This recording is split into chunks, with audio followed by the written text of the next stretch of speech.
Okay, good morning everyone. I'm Richard Fontaine, CEO of the Center for New American Security. Pleased to welcome all of you here in person and our online audience to this discussion on AUKUS with Deputy Secretary Kurt Campbell. Kurt was sworn in as the 22nd Deputy Secretary of State in February this year. Before that, he served as Deputy Assistant to the President and Coordinator for Indo-Pacific Affairs on the National Security Council staff, where he was centrally involved in AUKUS.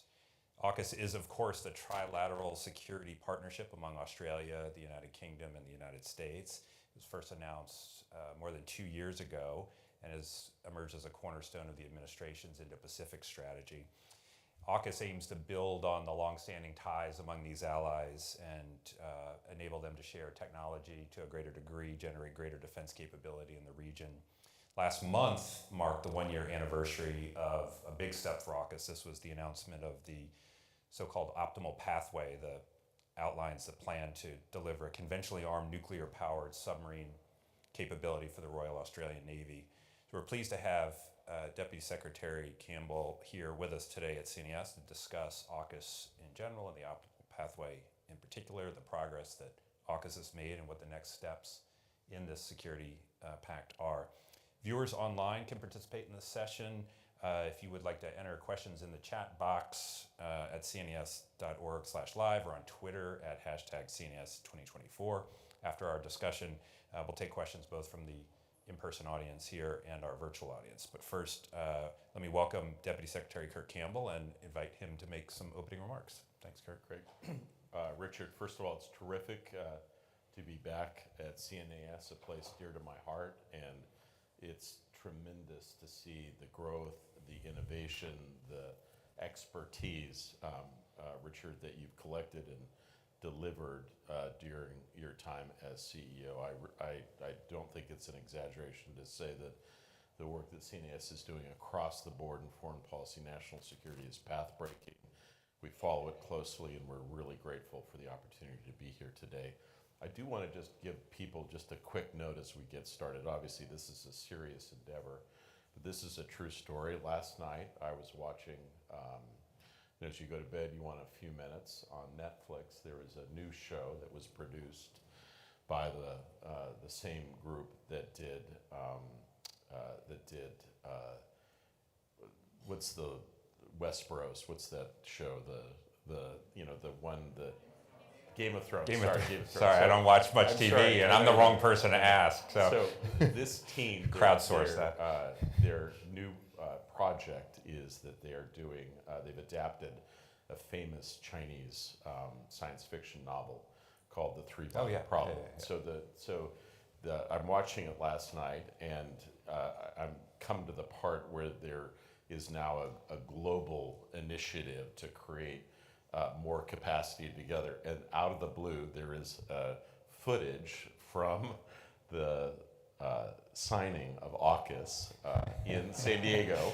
Prime Minister Sunak, Prime Minister Albanese, and President Biden, but that was evidence of global powers coming together to deal with the potential invasion of an alien race. Exactly. And I was thinking, well, that wasn't exactly what AUKUS was designed for, but when you all watch it, you will see those snippets from San Diego. I thought it was a nice memory from those moments. Great. You think you like that as an introduction?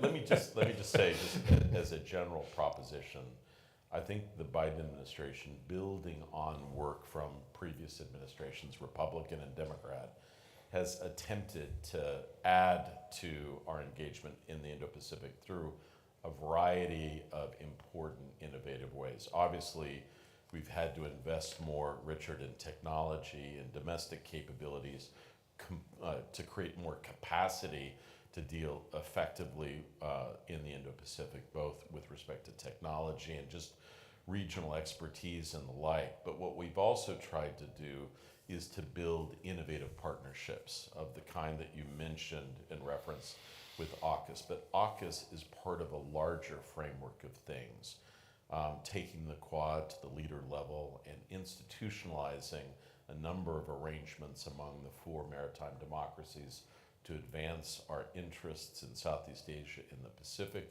What we've done with the trilateral between the United States, Japan, and South Korea, attempting to mend some very challenging historical wounds and focusing more on arenas of common purpose going forward.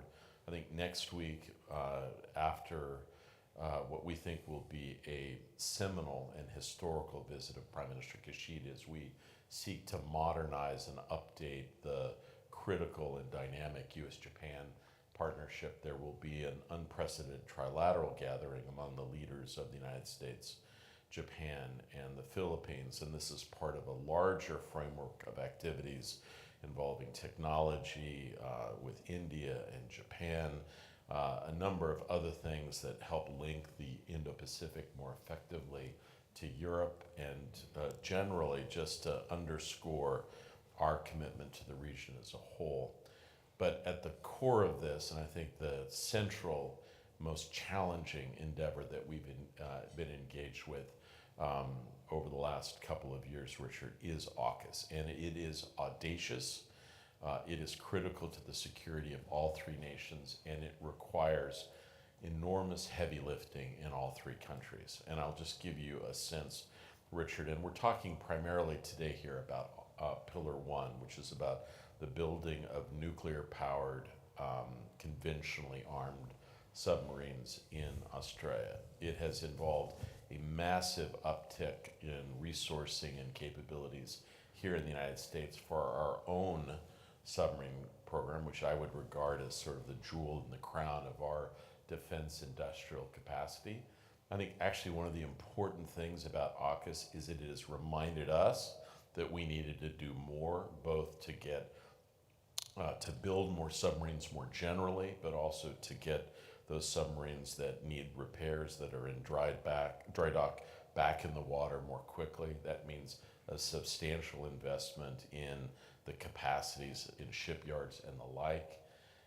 It has also meant in Australia unprecedented steps in terms of educating a new generation of people that will be responsible for staffing and sustaining these programs. It has involved engagement with the international community to underscore that this project has been done at the highest level in terms of non-proliferation standards more generally, and it has involved a much deeper set of strategic conversations about the region and the world between the United States, Australia, and Great Britain. It has fused the United States and Australia much closer together than ever before in the past. This was an initiative started under the Morrison government. It's been continued under the Albanese government. I believe it has strong bipartisan support in both countries. It has also assisted us in ensuring that Great Britain, who is determined to play a more substantial role in the Indo-Pacific, has the means to do so and the appropriate engagement through AUKUS. And so all the manifestations that I think the original architects envisioned in terms of meetings, engagements, monies, prospects, I think much of that is now in train. The truth is, Richard, it is challenging on a number of fronts. I think the abiding belief for decades was that the principal goal of the United States with respect to defense technology was to husband that, to be very careful with that, to make sure that it did not fall into the wrong hands. Increasingly, as we work more closely with allies and partners, that requires a whole-scale rethink of the institutions, the mechanism, the thinking behind how we work with allies and partners. And in many respects, this is a pioneering effort that forces us to reconsider how we've worked with allies and partners with respect to technology release and the like.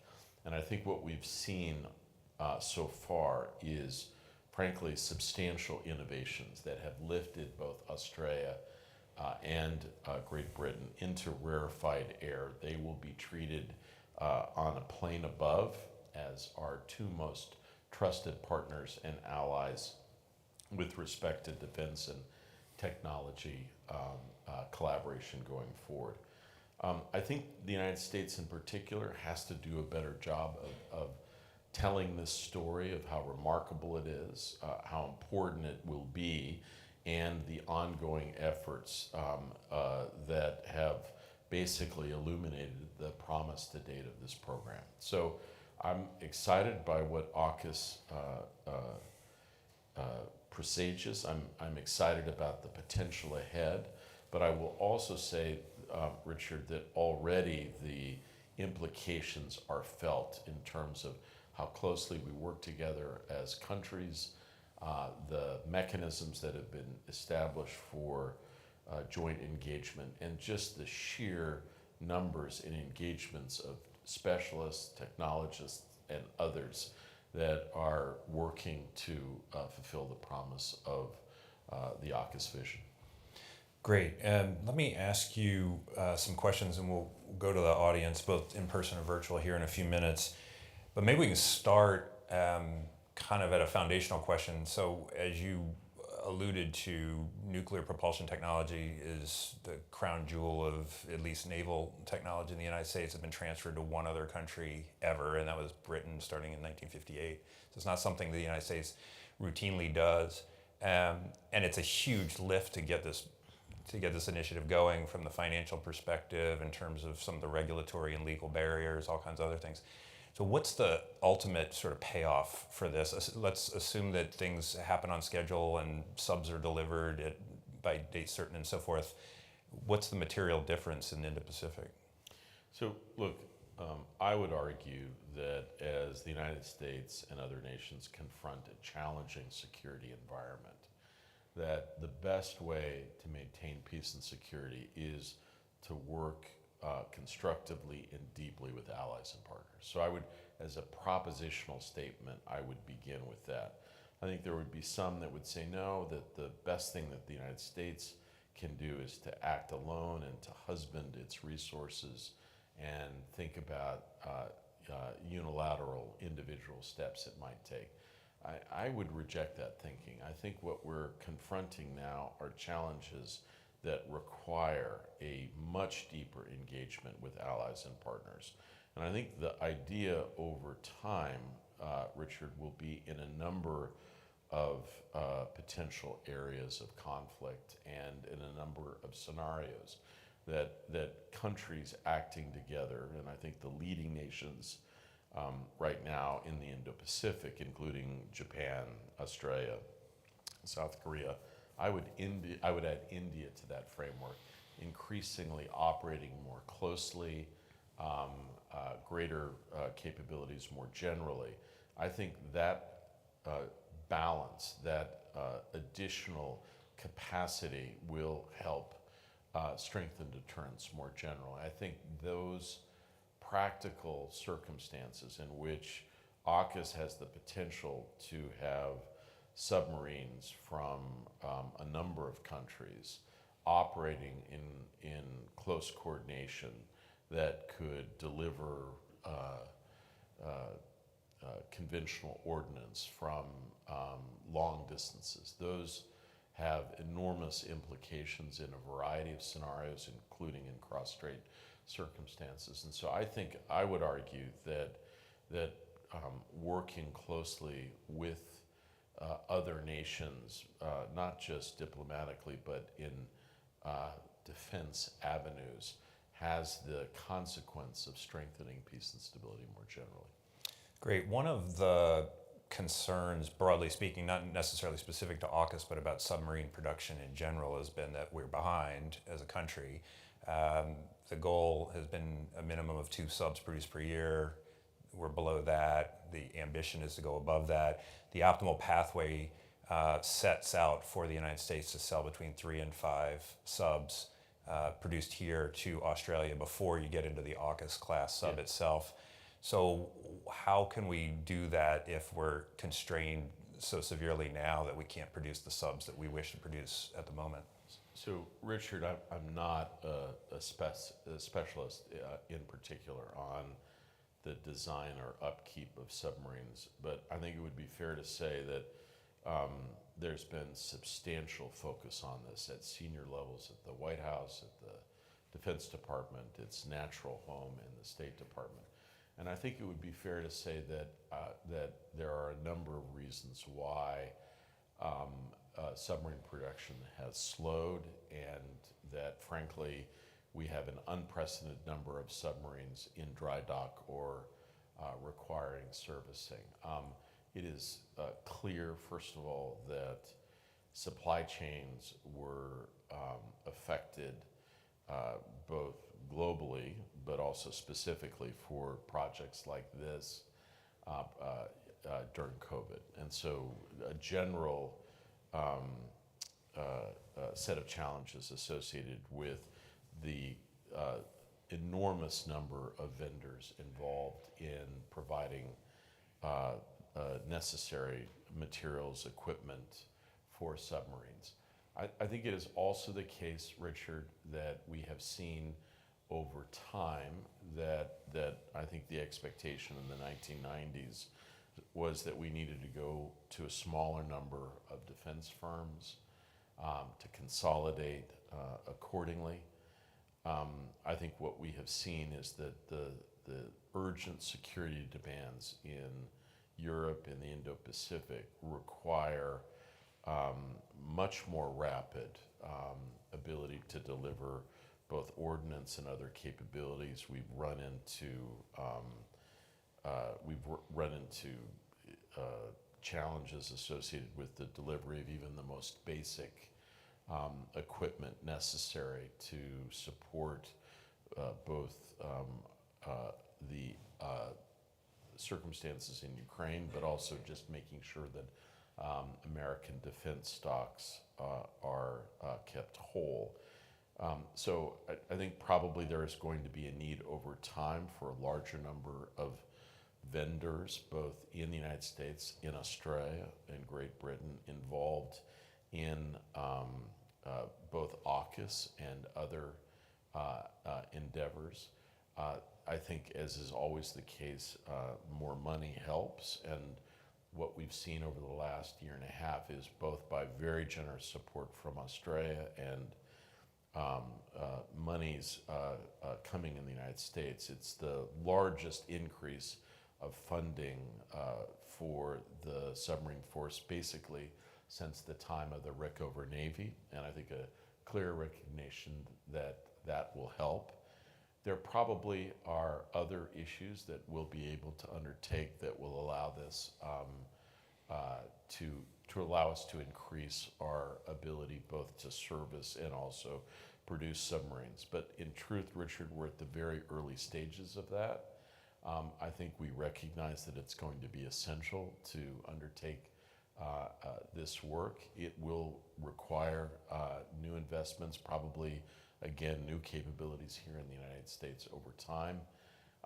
One of the things that we have found as we've looked at complex supply chains for a variety of products, both commercially but clearly in the defense realm, is that these supply chains are easily choked, that they backlogs and bottlenecks have plagued a number of programs, and I think there is a very serious endeavor underway to see what steps can be taken to not only to assist a program like AUKUS, but frankly certain munitions which are central to American military purpose, that we are able, either through more investment in the United States, I would argue, Richard, over time, this is going to require co-production arrangements with key allies and partners. In the past, we have been, I think, wary of certain kinds of co-production arrangements. I believe that the circumstances increasingly demand that we work with trusted allies and partners, even on the most sophisticated weapons that will increasingly be part of our combined arsenals. And so I think AUKUS, in many respects, is a game changer. It is basically finding the way forward, and I think other endeavors and other engagements with other allies and partners will follow suit. one of the things that came out almost immediately after AUKUS was announced were people saying that there might be an ITAR problem, which allowed many people to say, what's ITAR? And of course, this is international trafficking in arms regulations. These are the sometimes arcane regulations that govern the transfer of intellectual property and so forth. And it was quite an anomalous situation if you think about it, because with the UK and with Australia, these three governments, among other things, share intelligence of the most exquisite sensitivity. Yet when it comes to defense technology kinds of things, you can sometimes have regulations that bar one engineer working on a project from another country and things like that. So last year, the Congress passed legislation to try to clear these obstacles, and I understand the executive branch is now trying to promulgate what that will actually look like. Is that issue basically done now, or is there still more that needs to be done in order to clear among the three countries the obstacles that would allow for the interaction between people from each of the three? So I would just suggest, Richard, and you're right when people say, what is ITAR? There is a complex fabric of laws and regulations and treaties that have animated our engagement on these and other problems. It's not just ITAR, it's our MTCR, Missile Technology Control Regime commitments. Many of these together have made it difficult in the past for certain kinds of collaborations. I think it would be fair to say that we've undertaken a very deep and I think largely successful set of discussions with both Australia and Great Britain about what steps we'd like to see in each of their systems that increase protections with respect to the safeguarding of certain critical technologies and capabilities. I think, as you've seen, Australia's recently submitted legislation in Parliament. I think we expect that to be successfully concluded. The Australians have taken this very seriously. They understand its importance. Great Britain is looking at certain executive actions. They understand, I think, what's required by our executive and legislative branches of the need to take utmost steps to protect these sensitive technologies. And I believe that what you will see in the end of this process, and I will say, Richard, sometimes we tend to focus on the nature of these interactions, and they are tough, and they're difficult, and they involve complex bureaucracies. But if you stand and look at it from a distance, the progress is undeniable, and the outcome will be a new standard set for both Great Britain and Australia that will be the AUKUS class, that will involve the sharing of technology and capabilities that is unprecedented with respect to any ally we've ever had at any time. I'm going to ask you two more questions, and then we'll go to the audience here, and I see a bunch are coming in from the online audience too. One is about, we focus a lot on Australia and the US-Australian alliance, not always as much on the UK, but as you look more broadly at Britain's role in the Indo-Pacific, Britain's role in its own neighborhood, I think, has been clear for a very long time, but how do you think about Britain's role in the Indo-Pacific, what it might be able to contribute to deterrence and to our allied engagement there, and how the US and the Brits work together in that region? So, Richard, I remember at one of the previous discussions that we had together, we talked a little bit about an earlier period when we were focusing more on the Indo-Pacific, a period often referred to as the pivot or the rebalance. I think one of the mistakes made during that time, and I was involved in this, was that when we talked at that juncture so much about the Indo-Pacific, it was perceived that we were pivoting or moving away from Europe, right? That we were going to engage more with the Indo-Pacific at the cost of our engagement with Europe. And the truth is, everything that we've ever done of consequence on the global stage, we have done with European partners. And so I think what we've tried to do over the last few years is endeavor to be involved with Europe in the deepest possible consultations about the Indo-Pacific, right? And so the idea really is the linking strategically of these two critical geographic vectors of the Indo-Pacific and Europe, and talking with Europeans extensively about the Indo-Pacific, and then also working with the Indo-Pacific on challenges like Ukraine. And we've seen that those cross-cutting linkages and engagements multiply exponentially. But I think the country that has taken the Indo-Pacific endeavor most seriously is Great Britain. And they our bilateral dialogues about the Indo-Pacific have been deep and robust. We're now, these are all multi-agency, led by senior people in both governments. We've had more than a dozen over the course of the last couple of years. The issues that we've talked about are circumstances across the Taiwan Strait, Great Britain working much more constructively, for instance, with Japan. They're developing a fighter plane together. Deep engagement in Southeast Asia. Great Britain really didn't have much of a Pacific presence. They've joined the Partners of the Blue Pacific. They have engaged much more deeply, actively in the diplomacy of the Pacific.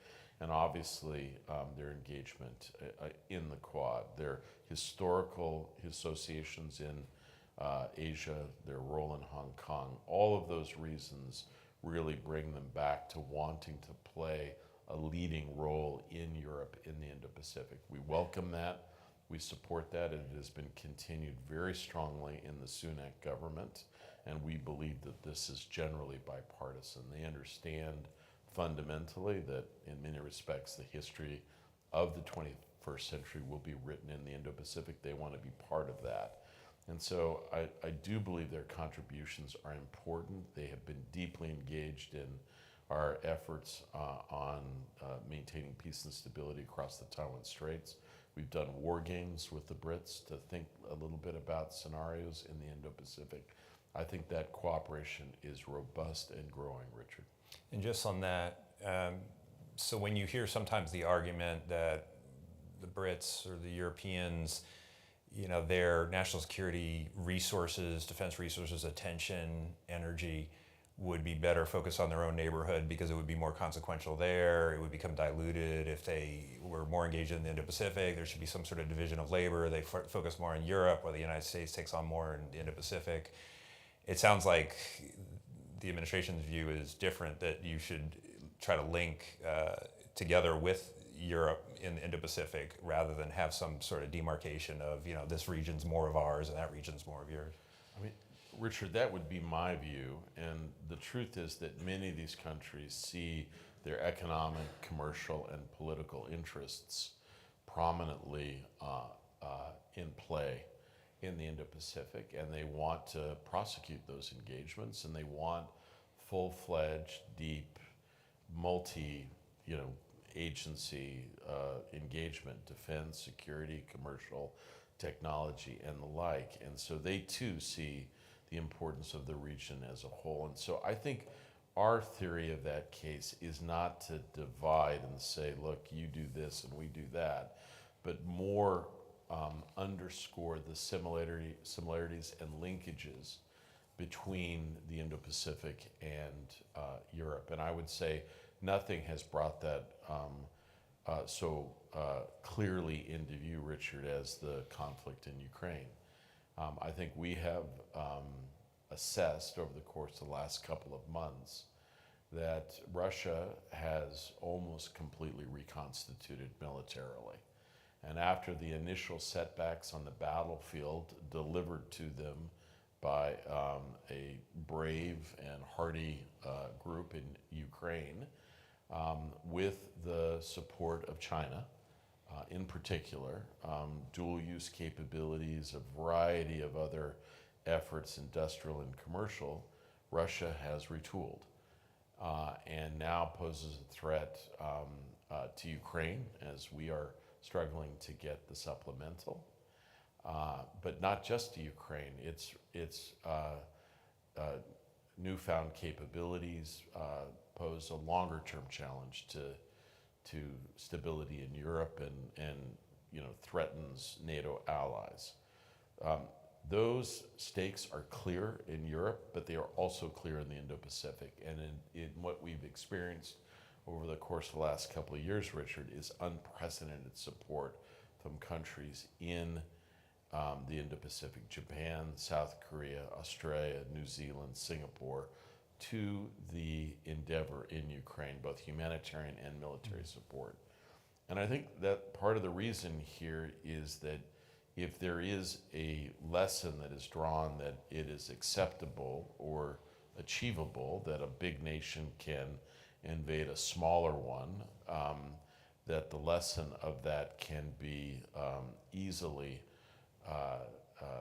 undertaken in the Indo-Pacific. And every country in the Indo-Pacific wants very much to make clear that what has been undertaken in Ukraine cannot be successful, so that no one contemplates that in the capitals in Pyongyang or in Beijing as they think about potential adventurism. All right, last question from me before we go to the audience. We've been talking about mostly Pillar 1 of AUKUS. Pillar 2 is the advanced capabilities, the non-nuclear propulsion stuff. So quantum, unmanned undersea, those kinds of things. There's been some talk that Japan, Canada, and New Zealand are interested in somehow plugging into Pillar 2, and that there may be some sort of announcement when Prime Minister Kishida comes here. Would you like to make any news this morning and announce anything here? So look, I would simply say that in many respects, Pillar 2 involves some of the most important work, doesn't get as much attention as Pillar 1, and you've identified some of those capabilities that there is focus on. In addition, hypersonic capabilities, long-range strike, undersea capabilities, cyber-related. What we find as we scan the Indo-Pacific and other areas is that there are a number of countries that are undertaking critical research and development in areas that frankly could be very valuable going forward. And I think it was always believed when AUKUS was launched that at some point we would welcome new countries to participate, in particular Pillar 2. First, let me say that I think the key is that as this process goes forward, these are the decisions that will be taken together by three nations. That as we develop mechanisms for consultation and engagement, that this be done in a way that is appropriate and at the speed and expectations of all three partners per se. I think we have made progress among the three of us in some critical areas. I think I'll wait to indicate some of the things that we might want to say in the fall about our trilateral work together in Pillar 2. And I think it is true that there are other countries that have expressed an interest to participate under the right circumstances in various development and other engagements. And I think you'll hear that we have something to say about that next week, and there also will be further engagement among the three defense ministers of the United States, Australia, and Great Britain as they focus on this effort as well. But if I can tell you, Richard, I actually think it's gratifying that a number of countries have expressed interest in working with us in these common pursuits, and I think it basically underscores our belief in this general idea of developing an architecture of allies. Okay, we'll watch this space on that. Yes, so let's go to the audience here. There are mics that are going to come around. Please just identify yourself when you ask a question, and we'll kind of alternate between here and the online audience. Right, yes, sir, right here. Hey, thanks very much. Pete Martin from Bloomberg. I wondered if I could ask a little bit about the regional reception of AUKUS. There were reports early on that Indonesia, Malaysia in particular, had some misgivings about the pact. Where does that stand a few years in? Yeah, thank you. Look, I think it would be fair to say that when AUKUS was initially announced, we faced a wave of disinformation, basically undertaken by a number of countries, including China and Russia. I think what we have done subsequently, and I credit Australia here, is a remarkable amount of hands-on diplomacy and public diplomacy, making very clear what AUKUS is and what AUKUS is not.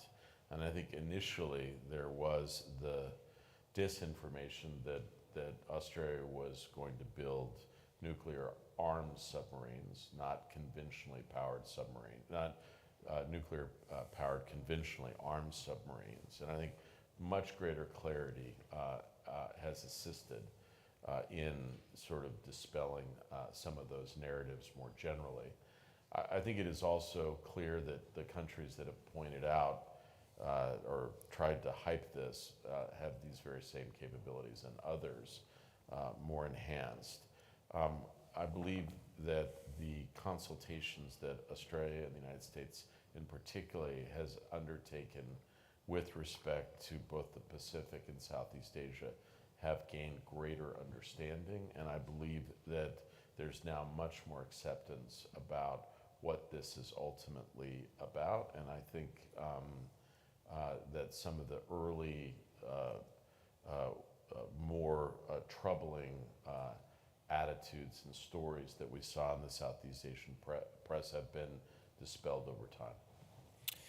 Let's see, there's a question from Dimitri about whether Japan has created the security infrastructure necessary to enable it to work on Pillar 2 and related US, UK, Aussie defense contractors, perhaps consonant with your watch this space comment. You don't want to go too deep into that, but... Richard, I think as you know from your time also at the State Department, we have been involved in a series of engagements with Japan, both on the intelligence side and in security spheres, to encourage Japan to take on increasingly more strenuous activities that protect their intellectual property, that hold government officials accountable for the secrets they are trusted with. A number of steps that we believe will help for the smoother functioning of the U.S.-Japan relationship. I think it's fair to say that Japan has taken some of those steps, but not all of them. And we believe that ultimately that it is in our interest to share as much information and other technologies and the like with close partners like Japan to allow for a deeper, more fundamental alliance. Look, the U.S.-Japan alliance is the cornerstone of our engagement in the Indo-Pacific. It, I think, has seen upkeep and innovation, but I believe what you will see next week is both the culmination of a recent period of intense activity, but also launching a period that really underscores that the U.S.-Japan relationship is entering a fundamentally new phase that will both bring new capabilities to bear, but will also put clear responsibilities necessary for both the United States to change the way we operate with Japan and how Japan engages with us. And so I think through the strong support of Prime Minister Kishida, we believe that next week's summit will indeed be historic, and it will largely be historic for the updating of the U.S.-Japan security partnership. Great. Other questions? Yes. Thank you, Secretary Campbell. Hi. Lauren Fish. I was a CNAS RA about a decade ago, Great. now on the donor side at L3 Harris Technologies. So I would be remiss in an election year not to ask you about any concerns around transitioning this. I know you've said there's bipartisan support both in the U.S. and in our allies here, but what are the thoughts around making this a durable institution, something that's going to carry forward? And do we have any concerns among our allies about that issue going forward as they are putting in their own dollars and efforts? So look, I would say one of the important things that does not get enough attention is that there is largely agreement, bipartisan agreement, about what are the essential features of American strategy in the Indo-Pacific. And I think at the core of that is a belief that not only do we have to increase our own capabilities through investment in technologies, more attention to programs like submarines and the like, but to work closely with allies and partners and to manifest that both programmatically and through intelligence exchange and a variety of other partnerships. And I believe from my conversation and engagements on Capitol Hill that those sentiments are widely shared.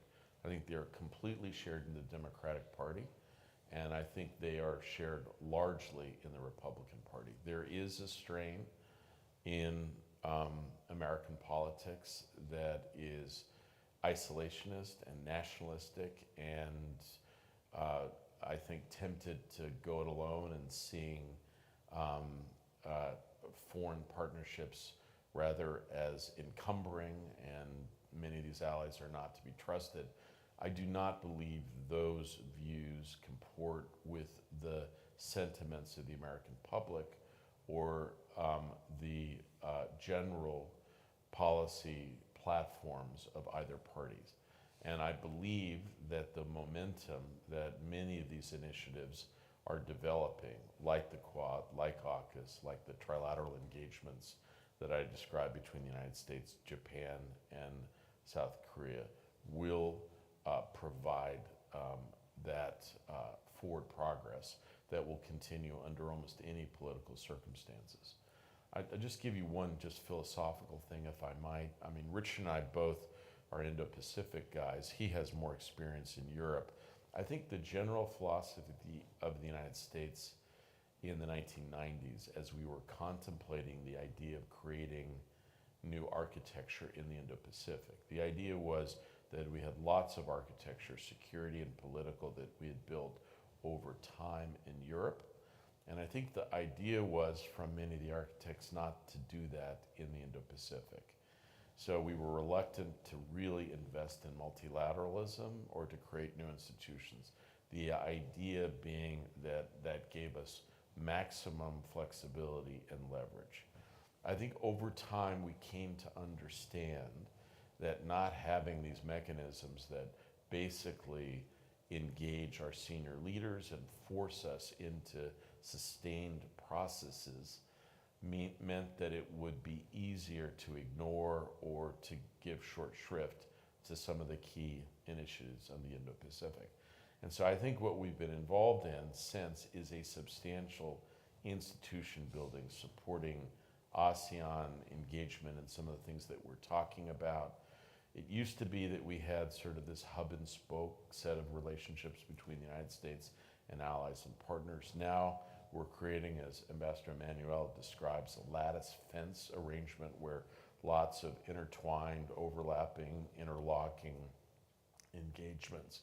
I think those endeavors help create bureaucratic momentum, and you'd be surprised how much that drives the business of government.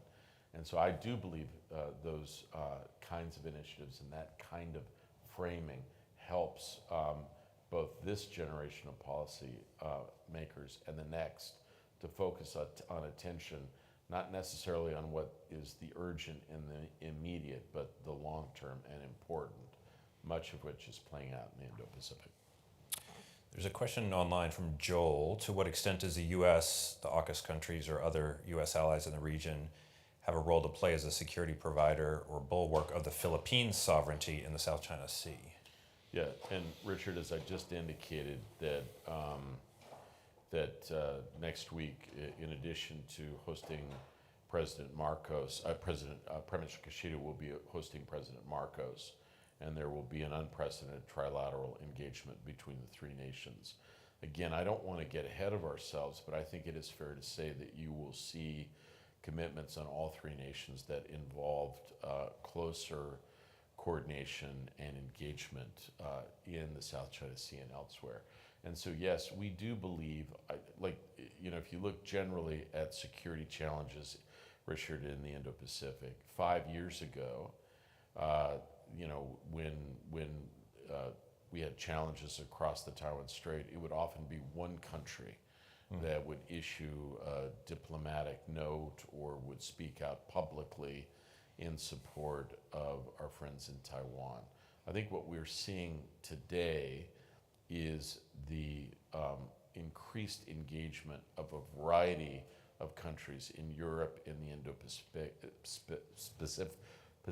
that are speaking out about their and our collective desire to maintain peace and stability across the Taiwan Strait. And so I actually believe that some of those steps actually assist in deterrence. The idea that there is a commonality of spirit with respect to the need to send clear messages on conduct with respect to either the South China Sea or the Taiwan Strait, I think is in fact encouraging. Eric. Thank you. Eric Tuning, HII. Mr. Secretary, thank you so much for your personal leadership on this. As you indicated, ITAR is yet one of many overlapping regulations that negatively impact industrial base integration. Is there a mechanism to go and then pursue additional hurdles like EAR reform, NISPOM reform? Yeah. So look, I hate to say this, but sometimes when you sit in meetings and you're talking about things, people in the bureaucracy will say, there was a guy that worked on this 20 years ago. What happened to him? So I think it is fair to say that these are mechanisms that have been developed over years. They will not be easy to change or to reinterpret or to overcome. But I believe that certainly the president, but most of what we hear from Congress is a desire to rethink some of these things. Like there are good reasons why we have missile technology regime controls, but they are not to prevent our closest allies from being well equipped or to work with us on joint production. That was never the intent, really, and now certainly is not. And so we have to realize that some of these things are appropriately employed in circumstances like North Korea or other regimes that are working against our interests. But increasingly, what we are seeking to do is clear the way for a greater array of cooperation between the United States and Japan. So one of the things that our United States and our allies and partners, one of the things that I think you'll see next week are steps for the first time that will allow the United States and Japan to work more collaboratively on joint development and potentially co-production of vital military and defense equipment. I think that is going to be important. I think one of the lessons that we learned through COVID is that some of these supply chains on the military side are so narrow and easily clogged that we are going to need to have more capacity in play. It takes time to move in these directions, and you have to be sustained in your endeavor. But I've been impressed by how many people in each of our agencies understand the stakes, understand the general vision, and are prepared to take the necessary steps to clear the way for greater collaboration in the future. It is not perfect. There are huge challenges. It is not by nature a easy process, but it is also a process in which there have been clear, decisive wins to date. There's a question, a couple of questions from the online audience about Pillar 2. Among them, there's talk of AI applications, quantum computing, advanced cyber capabilities, are there areas in which AUKUS might put priority under Pillar 2? So look, again here, this is the work. I want to give a shout out to a colleague, a long association with CNAS. Michael Horowitz is leading the Pillar 2 effort at the Pentagon. I think it's fair to say that we have made progress in a couple of different areas. I believe that we will have some specific announcements in the fall, but the various things that you've pointed to and that I've sort of elaborated upon are the areas that we're likely to see combined collective work. I'll also say, Richard, one of the challenges is that we have quite a lot of kind of development or co-production arrangements between the United States and Great Britain and the United States and Australia. But how we trilateralize some of that over time is challenging, but we're undertaking it now. It is also the case that what we're looking for are clear signs that the AUKUS goal is being achieved. And so we want real, clear, credible signs of programmatic successes. And so that's what we're looking for, not sort of general research proposition, but applied efforts that will actually see and render capabilities in all three and other countries' capabilities. Yes, sir, right here.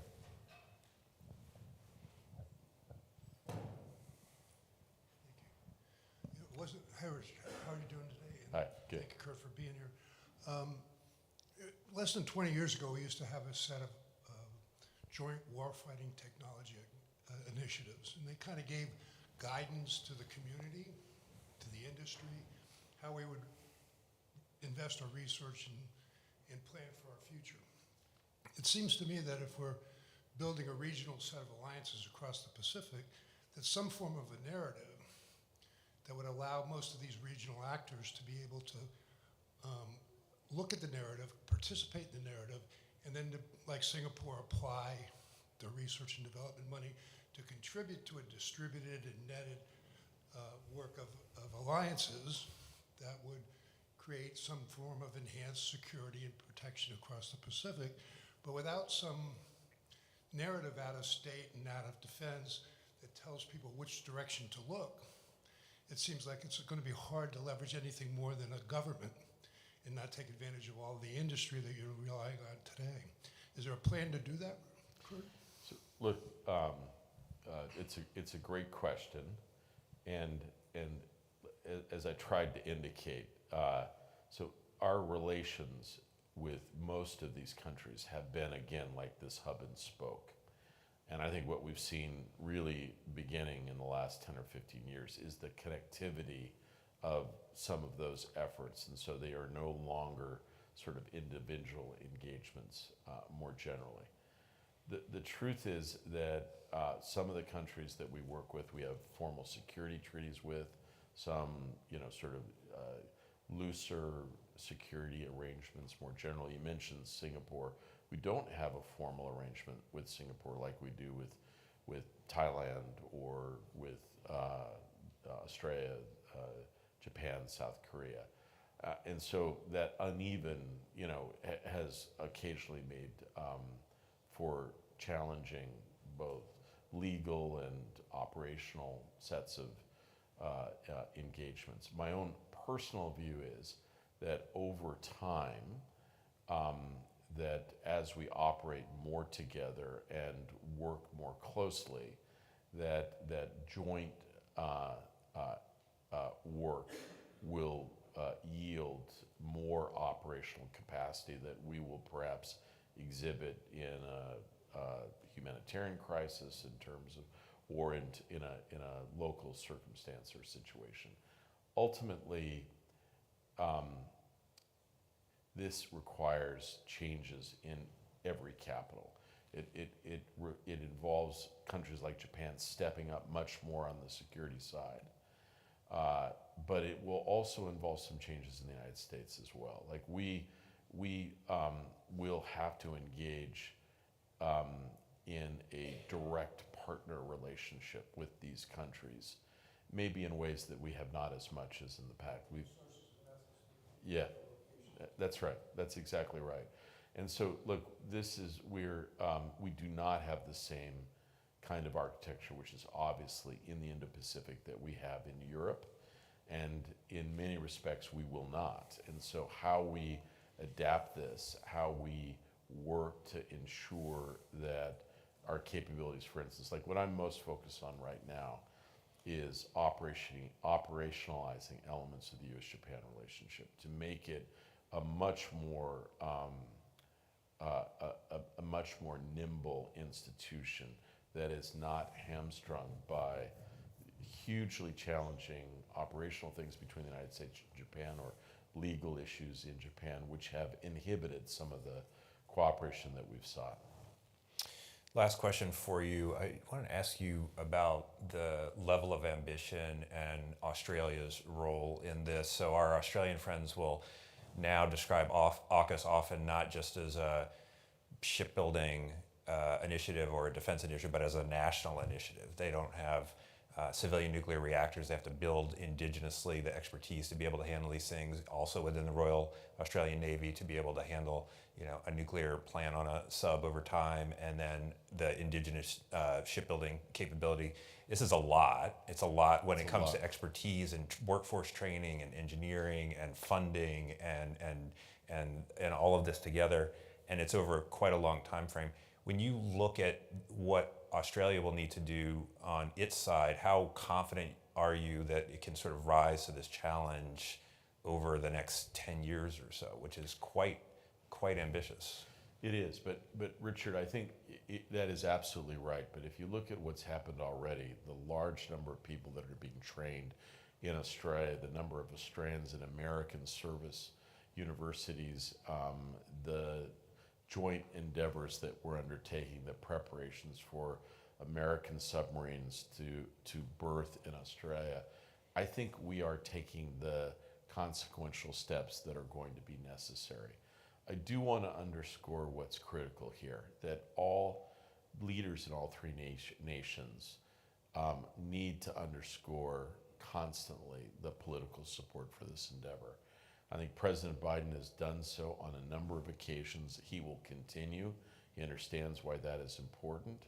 I think all countries, each of these countries, need to underscore that this is not a jobs program. It is not a technology development program. Those are corollary advantages. This is a security partnership that is profoundly constitutional and has the potential to not only create fundamentally new realities on the ground, really, in the water in Asia, but also change the nature of the way each of our three countries operate together. I will say one of the things, just to the previous gentleman's question, the level of engagement between the technology, security, and commercial groups in Australia and the United States since the arrival of AUKUS is manifest.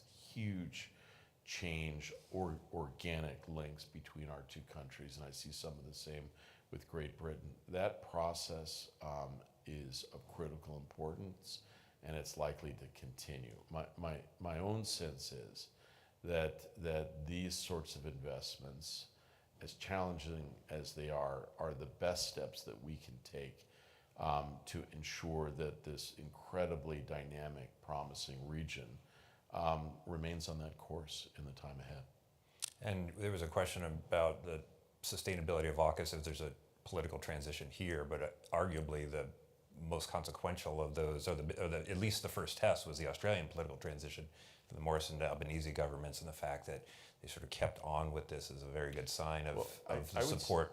I would say that country. we have faced challenges in all three countries, which we, like in Australia, a clear change in government. I think the transition between the Morrison to Albanese government and the fact that the the Labor government has embraced this so fully and so fundamentally is to be very much encouraged, and I think we're quite gratified by what we've seen. Clear bipartisan commitments and strong support from the Australian government more generally. We've also seen a change of government, I think maybe even a couple in Australia. I mean, in Great Britain, each of those governments has sustained the commitment. If anything, the CNAS commitment to the Indo-Pacific is even greater than previous British governments. And I would also say just simply, one of the challenges always in the United States, Richard, is that, you know, the trite saying goes, the future is always going to be in the Indo-Pacific, and it always will be. Like somehow that's always, you know, kind of over the horizon. The truth is that we've made big investments here, and yes, we are deeply engaged both in Gaza and Ukraine. But I will note that the most important developments on the global stage will play out next week here in Washington as we undertake this massive modernization of the U.S.-Japan relationship and the trilateral engagement. So we are demonstrating, despite these pressing matters regionally elsewhere, we have our sights set on our ambitions in the Indo-Pacific. So I think all three governments have weathered early challenges and have maintained their determination to fulfill the promise of AUKUS. Great. Kurt, thank you for being back at CNAS. Thank you for joining us. Please join me in thanking Deputy Secretary of State Kurt Campbell. Thank you. And thank you all, both online